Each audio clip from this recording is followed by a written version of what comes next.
देखिए आज हम शुरू करते हैं तुलसीदास जी शुरू। ठीक है, कल हमने क्या पढ़ा था? संतवाणी का कबीरदास जी। कबीरदास जी सबको समझ में आ गए होंगे। अगला हमारे लगे हुए कौन से लेखक? तुलसीदास जी। इनके पद लगे हुए हैं। तो पहले तुलसीदास जी के बारे में हम क्या जानेंगे? उनका जीवन परिचय। तुलसीदास जी का जन्म 1532 ईस्वी कहाँ हुआ है? उत्तर प्रदेश के बांदा जिले के राजापुर गांव में। ये जो जीवन परिचय है, इन जीवन परिचय में इन बातों का लिखना तो बहुत जरूरी होता है। ठीक है, इसके अलावा अन्यथा या आवश्यक अनावश्यक बातें नहीं लिखनी होती हैं। ये तो जरूर लिखना होता है, तब फुल में से फुल नंबर मिलते हैं।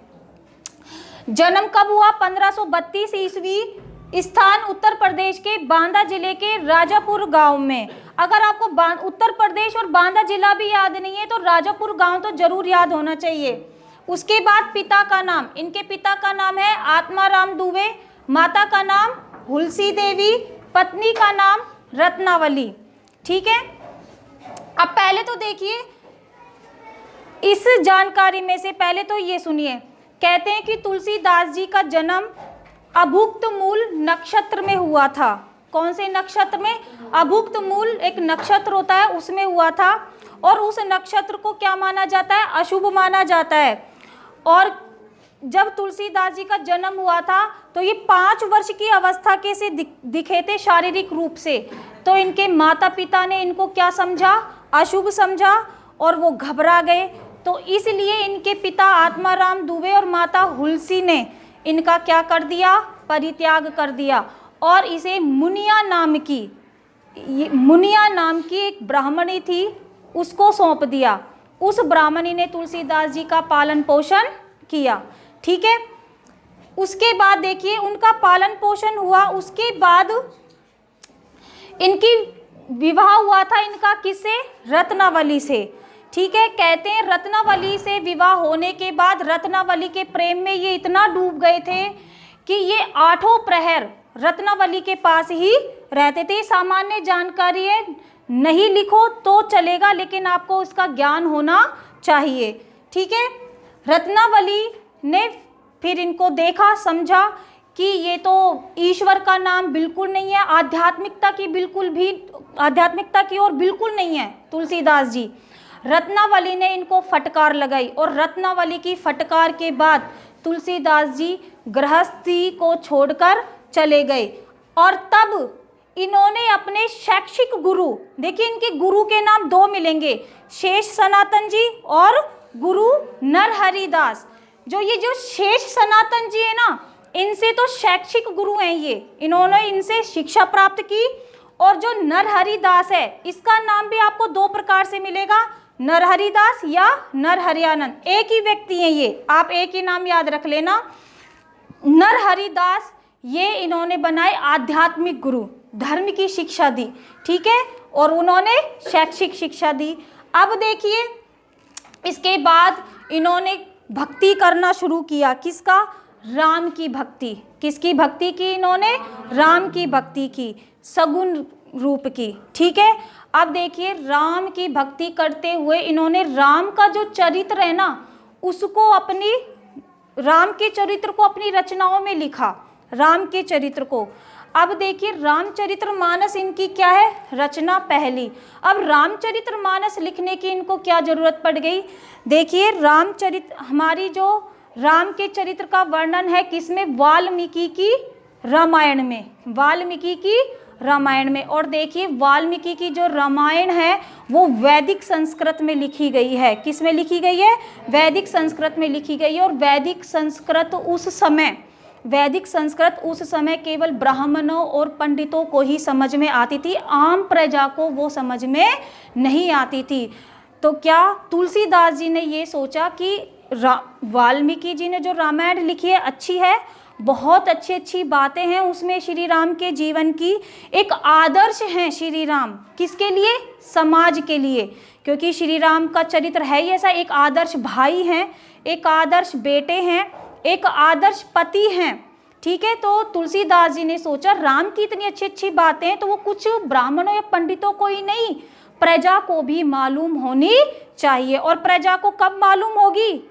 जब आज हम कोई भी बात समझते हैं तो किस भाषा में समझते हैं? जो भाषा हमको समझ में आती है। और उस समय आम जन की भाषा थी अवधी।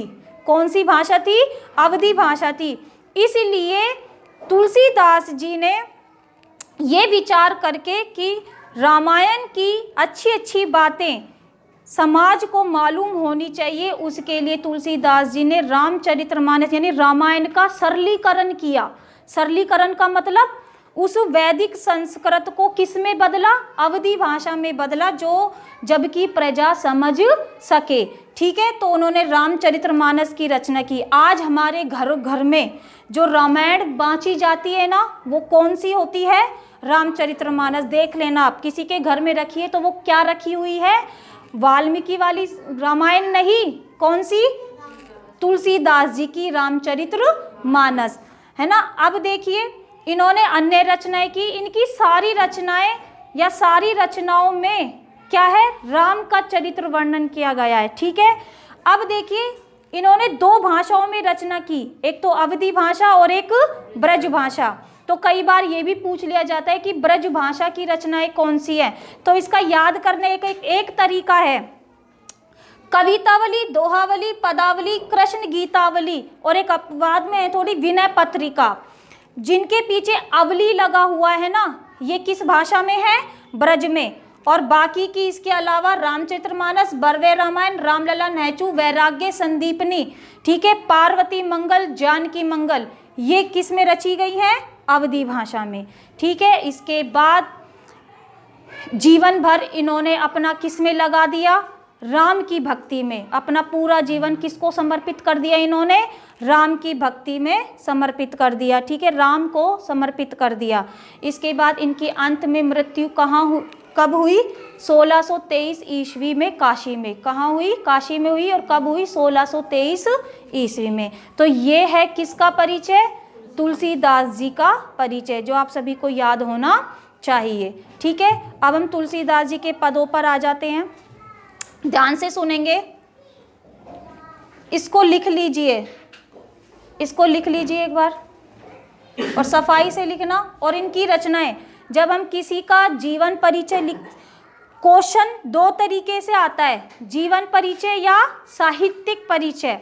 तो जीवन परिचय हो या साहित्यिक परिचय, उसमें हमें रचनाएं जरूर लिखनी पड़ती हैं। ठीक है, तो ये रचनाएं भी आपको याद होनी चाहिए, रचनाओं के नाम याद होने चाहिए। उतार लीजिए इसको।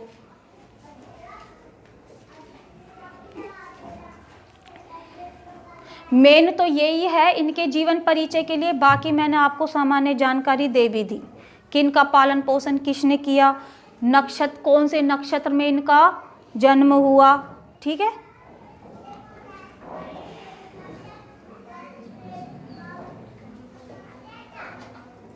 उतार लिया।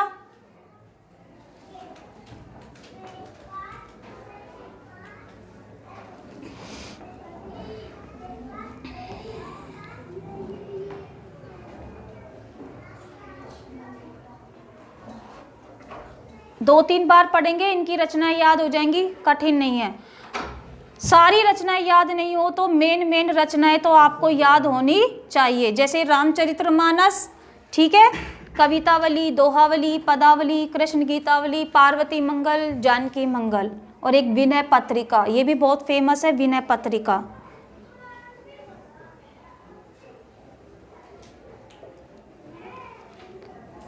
जैसे वाल्मीकि की रामायण में 7 कांड है ना, उसी प्रकार रामचरितमानस में भी 7 कांड है ना। देखिए अब हम आगे चलते हैं, इनके पद ध्यान से सुनेंगे। काम क्रोध मद लोभ रत ग्रहासक्त दुख रूप, ते किमी जानही रघुपतहि मूढ़ परे भव कूप। इसमें तुलसीदास जी क्या, दोबारा सुनिए, काम क्रोध मद लोभ रत ग्रहासक्त दुख रूप, ते किमी जानही रघुपतहि मूढ़ परे भव कूप। अब इसमें देखिए, इस पद में तुलसीदास जी क्या कह रहे हैं। तुलसीदास जी कहते हैं जो राम की भक्ति को नहीं जानते हैं, जो राम की भक्ति को नहीं जानते हैं, राम की भक्ति नहीं करते हैं, वो और हमेशा क्या करते हैं, गृहस्थी के सुख में लगे रहते हैं, ठीक है, गृहस्थी के सुख में लगे रहते हैं, पत्नी सुख में लगे रहते हैं, ये सब उनके क्या है, और काम क्रोध मद लोभ अहंकार में डूबे रहते हैं, अहंकार में लालच में डूबे रहते हैं। और इन सब को तुलसीदास जी ने क्या बताया है, दुख के रूप, क्या बताया है, दुख के रूप। और तुलसीदास जी कहते हैं जो व्यक्ति, जो मनुष्य इन सब दुखों में डूबा रहता है, इन सब दुखों में डूबा रहता है, वो कभी भी राम को प्राप्त नहीं कर सकता। और ऐसा मनुष्य मूढ़, मूढ़ शब्द आया है, मूढ़ का अर्थ होता है मूर्ख, और ऐसा मनुष्य क्या है, मूर्ख है। और वो किसके समान है, भवकूप यानी कि संसार रूपी कुएं में पड़े हुए मेंढक के समान है। किसके समान है, संसार रूपी कुएं में पड़े हुए मेंढक के समान, ठीक है ना। एक उक्ति सुनी होगी आपने, कुएं का मेंढक, कुएं का मेंढक उसको कहा जाता है जो कि जिसे बाहरी ज्ञान नहीं होता, सिर्फ अपने वो कुछ लालच, काम, क्रोध, अहंकार इनमें और गृहस्थी के सुखों में ही डूबा रहता है, और इसी को वो क्या समझता है, अपना जीवन समझता है। लेकिन तुलसीदास जी क्या कहते हैं, ये सभी तो जीवन के क्या हैं, दुख हैं, और जो व्यक्ति इन दुखों में डूबा रहता है वो क्या है, वो कभी भी राम को प्राप्त नहीं कर सकता, ठीक है। और राम की को प्राप्त करने के लिए तो इन सब से क्या रहना पड़ता है, दूर रहना पड़ता है। और जो व्यक्ति इन सब में डूबा हुआ है वो किसके समान है, कुएं में, इस संसार रूपी कुएं में पड़े हुए मेंढक के समान है। संसार रूप, भवकूप, संसार रूपी कुआं, रूपक अलंकार का प्रयोग किया गया है, ठीक है। अगला देखिए, कईबे कह रसना रची, सुनिबे कह किए कान, धरिबे कह चित हित सहित परमार्थ ही सुजान। अब तुलसीदास जी क्या कहते हैं कि ईश्वर ने कहने के लिए रसना रची है। रसना बोलते हैं जीव को, जीवा को। तुलसीदास जी कहते हैं ईश्वर ने हमें जो जीवा दी है वो किसके लिए दी है, कहने के लिए, बोलने के लिए। कान, कान किसके लिए दिए हैं, सुनने के लिए दिए हैं। इसी प्रकार हमारा जो हृदय है, हमारा जो चित्त है, हमारा जो हृदय है, ये किसके लिए दिया है, हमारा हृदय दिया है ईश्वर ने लोकहित यानी दूसरों की भलाई करने के लिए, और परमात्मा का ज्ञान यानी परमात्मा का ध्यान रखने के लिए।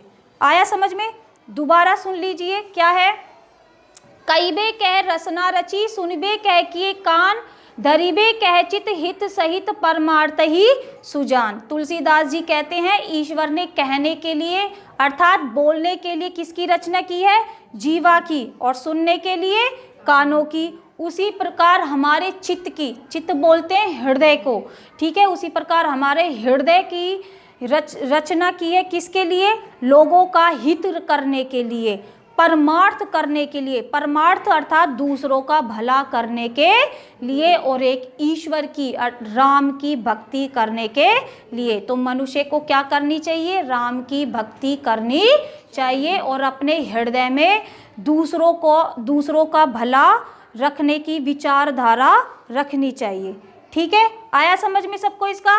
अगला देखिए, तुलसी भलो सुसंगते, पहुँच कुसंगति सोई, नाउ किन्नरी तीर असी, लोहो बिलो कहू लोई। तुलसीदास जी कहते हैं तुलसी भलो सुसंगते, सुसंग, सुसंग, सु का अर्थ अच्छा और संग का मतलब संगति, ठीक है, संग रहना, और कुसंग, कुस का मतलब बुरा और संगति का मतलब संगति। अब तुलसीदास जी इसमें कहते हैं अगर सुसंगति में बैठेंगे तो कैसा प्रभाव पड़ता है, अच्छा भला, मनुष्य कैसा बनता है, भला बनता है। और अगर हम कुसंगति में बैठते हैं तो उसका प्रभाव हमें कैसा मिलेगा, बुरा, पहुंच यानी कि बुरा। जैसे उदाहरण दिया है तुलसीदास जी ने, किसका उदाहरण देते हैं तुलसीदास जी कि जैसे एक लोहा नाव की संगति में आता है, लोहा नाव की संगति में आता है तो वो वेग से तैरकर किस पर आ जाता है, किनारे पर आ जाता है। नाव की संगति पाकर के लोहा किस पर आ जाता है, किनारे पर आ जाता है। लेकिन अगर वही लोहा एक बुरी संगति में जाता है, बुरी संगति में जाता है तो वो एक क्या बन जाता है, घातक हथियार बन जाता है। दो काम कर दिया ना लोहे ने।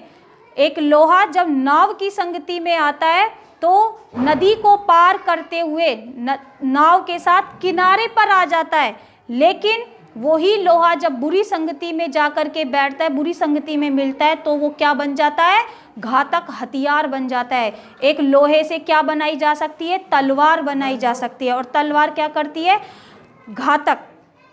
तलवार क्या काम करती है, घातक यानी कि बुरा प्रभाव डालती है। ठीक है, तो तुलसीदास जी का कहने का यही है। इसी प्रकार मनुष्य अगर सुसंगति, अच्छी संगति में बैठे तो उस पर कैसा प्रभाव पड़ेगा, अच्छा प्रभाव पड़ेगा। बुरी संगति में बैठेगा तो कैसा प्रभाव पड़ेगा, बुरा प्रभाव पड़ेगा। तो यहाँ पर तुलसीदास जी ने संगति में उठने बैठने का क्या दिया है, उपदेश दिया है। आगे देखिए, राम कृपा तुलसी सुलभ गंग सुसंग समान, जो जल परे जो जन मिले कीजे आपू समान। अब यहाँ तुलसीदास जी क्या कहते हैं कि राम की कृपा से सुसंगति हमें आसानी से यानी सुलभता से मिल जाती है। यानी कि अगर ईश्वर की कृपा हम पर होती है तो वो सुसंगति हमें आसानी से सुलभता से मिल जाती है। और यहाँ पर सुसंगति को तुलसीदास जी ने किसके समान बताया है, गंगा के समान।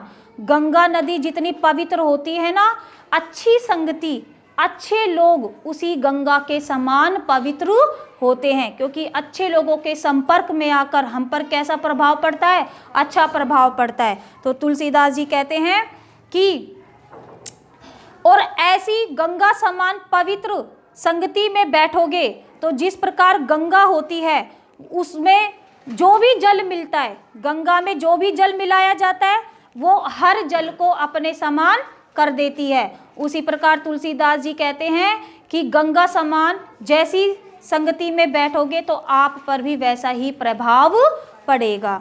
समझ में आया? दोबारा समझिए, यहाँ तुलसीदास जी ने कहा है कि गंगा के समान संगति, मतलब संगति को किसकी उपमा दी है, किस अलंकार का प्रयोग, उपमा अलंकार का प्रयोग। ठीक है, उपमा अलंकार का प्रयोग किया है कि गंगा के समान जो संगति होती है वो हमें किसकी कृपा से मिलती है, ईश्वर की कृपा से आसानी से मिल जाती है। यानी कि तुलसीदास जी ने यहाँ किसका महत्व बताया है, संगति के साथ साथ राम का, ईश्वर का, कि ईश्वर का आशीर्वाद हमारे ऊपर होता है तो हमें अच्छी संगति आसानी से मिल जाती है। और वह अच्छी संगति हमारे ऊपर, मनुष्य के ऊपर किसके समान प्रभाव डालती है, उसी गंगा के समान प्रभाव डालती है। जैसे गंगा में जो भी पानी मिल जाता है जाकर तो गंगा उस हर पानी को किसके समान बना देती है, अपने समान पवित्र बना देती है। उसी प्रकार मनुष्य भी जिस अच्छी संगति में बैठेगा तो वो अच्छी संगति भी हर मनुष्य को अपने समान अच्छा बना देती है। ठीक है, अगला देखिए,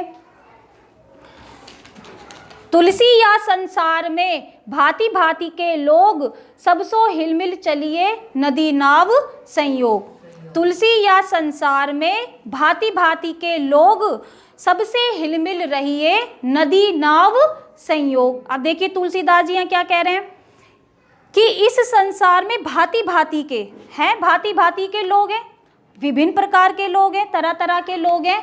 अब तुलसीदास जी कहते हैं कि भिन्न भिन्न होते हुए भी हमें सबसे कैसे रहना चाहिए, हिल मिल करके, साथ बना करके रहना चाहिए। जैसे कि उदाहरण दे रहे हैं वो किसका, नदी और नाव का।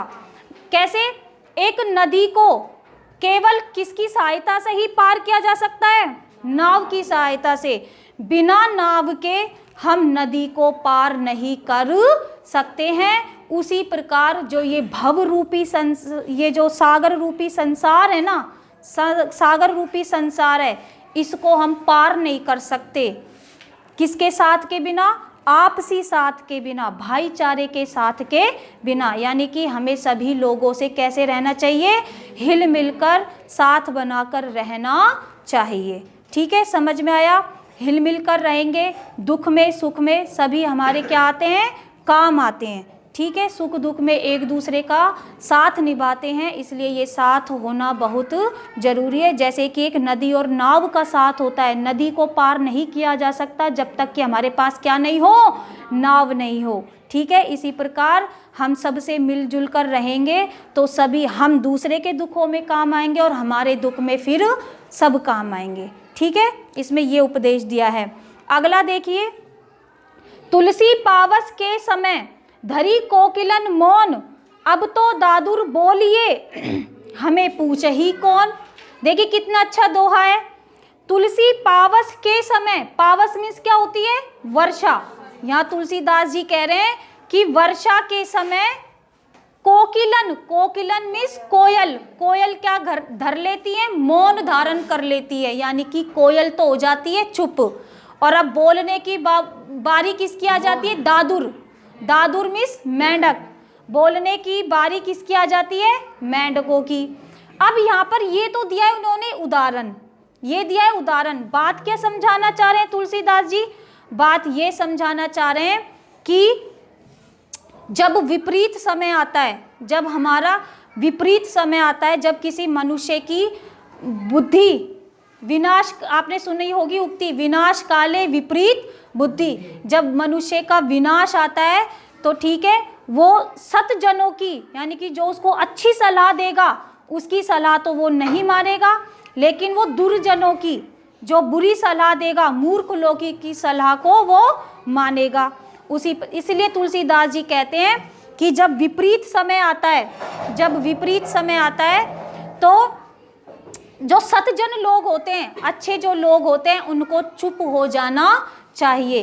क्यों? क्योंकि अगर वो किसी को अच्छी बात समझा रहे हैं, अच्छी सलाह दे रहे हैं, तो मूर्ख व्यक्ति जिसका बुरा समय आया है, जिसकी बुद्धि विनाश को प्राप्त हो गई है, वो कभी भी उनकी सलाह नहीं माने, उसे अच्छी ही नहीं लगेगी, उसे अच्छी ही नहीं लगेगी। सज्जनों की बात तो उसे गलत लगेगी और मूर्खों की बात उसे क्या लगेगी, सही लगेगी। जो उसे गलत सलाह देंगे, गलत रास्ता दिखाएंगे, वो उसे सही लगेगा। इसलिए तुलसीदास जी कहते हैं ऐसे विपरीत समय में सतजनों को क्या हो जाना चाहिए, सज्जनों को चुप ही रहना चाहिए, क्योंकि अब समय किसका है, मूर्खों के बोलने का है, दुर्जनों के बोलने का है, उनकी बात कोई भी नहीं सुनेगा। जैसे कि एक वर्षा ऋतु में कौन बोलते हैं, मेंढक बोलते हैं, चारों तरफ मेंढकों के बोलने की आवाज़ आती है, कोयल के बोलने की नहीं, क्योंकि एक कोयल जानती है कि अब बोलने का समय किसका है, मेंढकों का। समझ गए इसका अर्थ। अगला देखिए, तुलसी ऐसमय के सखा धीरज धर्म विवेक, तुलसी ऐसमय के सखा, ऐसमय का मतलब बुरा समय। तुलसीदास जी कहते हैं कि जब व्यक्ति का क्या आता है, बुरा समय आता है। अब बुरा समय आने पर व्यक्ति क्या हो जाता है, घबरा जाता है। ठीक है, घबरा जाता है, कई बार गलत रास्ते पर चल पड़ता है। तो इन सब से बचने के लिए तुलसीदास जी ने कहा है, तुलसी ऐसमय के सखा धीरज धर्म विवेक। तो असमय यानी बुरे समय में होने पर, जब व्यक्ति का बुरा समय आता है तो व्यक्ति के अंदर कुछ सद्गुण होते हैं, सद्गुण हर व्यक्ति के अंदर होते हैं, तो उन गुणों को व्यक्ति को भूलना नहीं चाहिए। उन्हीं गुणों के आधार पर मनुष्य को कोशिश करनी चाहिए कि उसका बुरा समय टल जाए। ठीक है, तो उन्होंने मित्र बताए हैं उन सद्गुणों को, उन सद्गुणों को तुलसीदास जी ने मनुष्य के क्या बनाए, मित्र बताए हैं। कौन कौन से देखिए मित्र हैं, धीरज यानी कि धैर्य, अर्थात धैर्य। एक बुरा समय आने पर व्यक्ति को घबराना नहीं चाहिए, उसे धैर्य धारण करना चाहिए। ठीक है, किसी भी समस्या, कोई भी समस्या आने पर उसका जो हल है धैर्य के साथ खोजना चाहिए। ठीक है, घबराना नहीं चाहिए। धर्म, धर्म का अर्थ होता है अपने धर्म में, ईश्वर में विश्वास रखना चाहिए। विवेक, विवेक का मतलब होता है बुद्धि, समझ। और सबसे पहले जब बुरा समय आता है ना, तो सबसे पहले मनुष्य की क्या काम करना बंद कर देती है, बुद्धि ही काम करना बंद कर देती है। इसलिए तुलसीदास जी कहते हैं कि नियंत्रण रखिए किस पर, अपनी बुद्धि पर। ठीक है, तो अपने विवेक पर, अपनी समझ को बनाए रखने चाहिए कि क्या मेरे लिए गलत है और क्या मेरे लिए सही है। अगले कौन से मित्र है? साहित्य। साहित्य में साहित्य। तुलसीदास जी कहते हैं जब बुरा समय आता है तो हमें अच्छे अच्छे साहित्य, अच्छी अच्छी पुस्तकें पढ़नी चाहिए जिनसे कि हमारे मन में नकारात्मक भाव उत्पन्न नहीं हो। ठीक है। साहस। साहस, हिम्मत, बल। बुरा समय आने पर हमें हिम्मत से काम लेना चाहिए। ठीक है, घबराना नहीं चाहिए। सत्यव्रत, और एक सत्य को छोड़ना नहीं चाहिए। कई बार क्या होता है, बुरा समय आने पर हम गलत झूठ के रास्ते पर चल पड़ते हैं और आगे जाकर के क्या होता है, मनुष्य को नुकसान होता है, गलत संगति में, कुसंगति में फंस जाता है। ठीक है, इसीलिए सत्य को नहीं छोड़ना चाहिए चाहे कैसा भी समय आ जाए। राम भरोसो एक, और एक अंत में कौन सा मित्र बताया इन्होंने? राम भरोसो, यानी कि एक अपने ईश्वर पर, अपने राम पर क्या करना चाहिए? भरोसा रखना चाहिए। ठीक है, तुलसीदास जी ने क्या कहा है? व्यक्ति को बुरा समय आने पर इन सभी सद्गुणों को धारण करते हुए अपने बुरे समय को टालना चाहिए। ठीक है, आया समझ में? कोई प्रॉब्लम?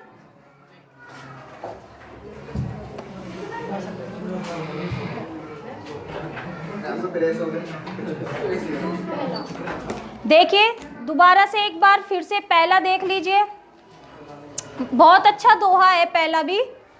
काम क्रोध मद लोभ रत। रत का मतलब होता है डूबे रहना। अब यह देखो तुलसीदास जी क्या कह रहे हैं, जो व्यक्ति डूबे रहते हैं किसमें? काम में। क्रोध करते हैं। काम का मतलब होता है कि अपने गृहस्थी के सुख में, पत्नी सुख में डूबे रहते हैं, काम का अर्थ होता है मद का मतलब होता है अहंकार में, अभिमान में डूबे रहते हैं। लोभ, लालच रखते हैं, हर सुख को प्राप्त करने का क्या रखते हैं? लालच रखते हैं। और ग्रहासत दुख रूप, और ये सभी जो गृहस्थी के जो रूप है ना, ये जो सभी सुख हैं, ये क्या है? दुख के रूप है। तुलसीदास जी ने इन सभी को क्या बताया है? दुख के रूप बताया है।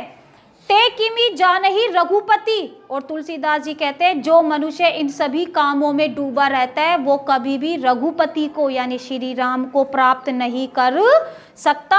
और ऐसा मनुष्य मूढ़, और ऐसा मनुष्य क्या है? मूढ़ है। मूढ़ का मीन्स होता है क्या? मूर्ख। और ऐसा मूर्ख व्यक्ति परे भवकूप, इस संसार रूप, इस कुएं रूपी संसार में हमेशा मेंढक के समान डूबे रहता है। ठीक है, उससे कभी भी बाहर नहीं निकल पाएगा, कभी भी ज्ञान प्राप्त नहीं कर पाएगा, कभी भी ईश्वर को प्राप्त नहीं कर पाएगा। जो व्यक्ति इन सभी सुखों में लगे रहते हैं, रत रहते हैं, डूबे रहते हैं। अब बताओ कोई प्रॉब्लम?